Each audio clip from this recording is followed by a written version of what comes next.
ये लक्ष्मण मेरा भतीजा है। ये अगस्त के महीने में बुखार आया था।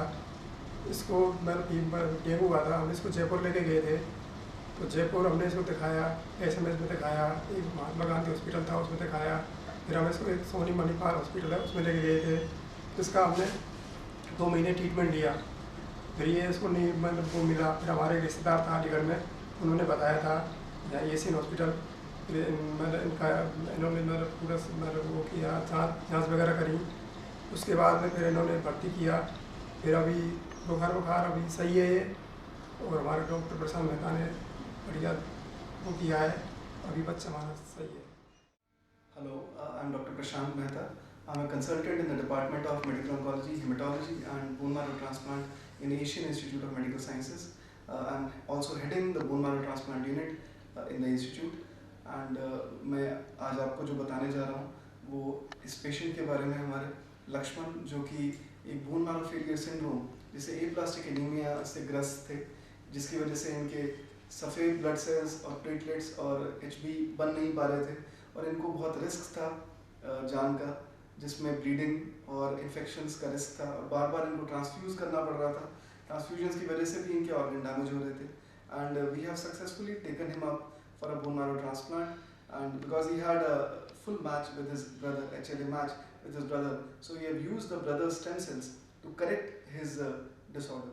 लक्ष्मण हमारे पास आज से 2 महीने पहले आए थे and he was suffering from a bone marrow failure syndrome, जिसको aplastic anemia कहते हैं, जिसमें जो आपका bone marrow है, जो आपके blood cells बनाने की फैक्ट्री है, वो सारे blood cells नहीं बना पाता, जैसे कि red blood cells और सफ़ेद blood cells, white blood cells और platelets.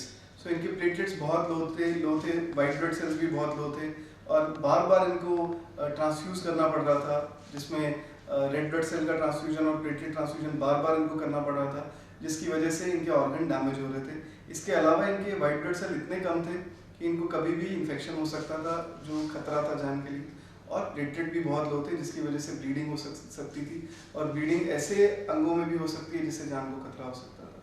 So basically it was a life threatening illness और हमने इनका जांच किया और हमने इनका बोन मैरो का मैचिंग कराया, एचएलए मैचिंग जिसको बोलते हैं। इनके ब्रदर के साथ वो मैच हुआ और हमने इनको बोन मैरो ट्रांसप्लांट के लिए टेकअप किया।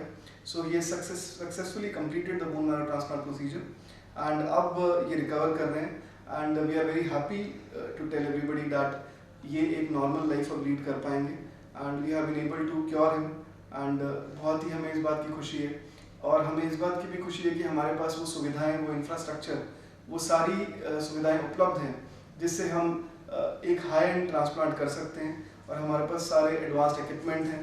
हमारे पास पूरा बोन मैरो ट्रांसप्लांट यूनिट ऐसा है और ऐसा स्टाफ है, ऐसी टीम है जो मुश्किल से मुश्किल ट्रांसप्लांट प्रोसीजर को अंजाम दे सकते हैं। So we are very happy for Lakshman and मैं बधाई देना चाहूँगा लक्ष्मण के रिश्तेदारों को, लक्ष्मण को, कि हम सक्सेसफुली इस प्रोसीजर को कर पाए हैं and he can lead a normal life. मैं ये बताना चाहूँगा कि Asian institute of medical sciences Faridabad में हमारे पास एक स्टेट ऑफ द आर्ट और advanced bone marrow transplant unit है और टीम है ऐसी जो बहुत डिफ़िकल्ट ट्रांसप्लांट प्रोसीजर्स को भी अच्छे से अंजाम दे सकती है एंड मैं चाहूँगा कि जो कम्युनिटी है इसका पूरा फ़ायदा उठाए और अगर ऐसी कोई बीमारी है जैसे कि ब्लड के कैंसर्स या ब्लड की ऐसी बीमारियाँ जिसमें बोन मैरो ट्रांसप्लांट रिक्वायर्ड है, सो हमारे पास वो सुविधा अवेलेबल है और इस कार्य को हम अच्छे से अंजाम दे सकते हैं।